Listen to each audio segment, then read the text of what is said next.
মিনাব শহর আজ শোকের শহর। দক্ষিণাঞ্চলের ছোট এই শহরের রাস্তায় ভেসে উঠেছে কান্না, আহাজারি আর অসংখ্য ছোট কফিন। প্রতিটা কফিনের সাঁটা ছিল ছোট ছোট মুখ, স্কুল ড্রেস পরা মেয়ে শিশুদের ছবি।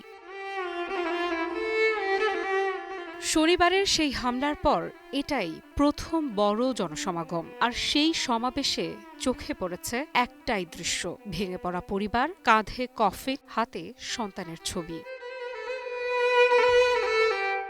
মিনাব, হরমুজগান প্রদেশের এই শহরটি এখন জাতীয় শোকের প্রতীক। ট্রাকে করে যখন কফিনগুলো আনা হচ্ছিল, তখন হাজারো মানুষ রাস্তার দুই পাশে দাঁড়িয়েছিল। কেউ পতাকা নাড়ছিল, কেউ বুক চাপড়াচ্ছিল, কেউ শুধু নির্বাক দাঁড়িয়ে।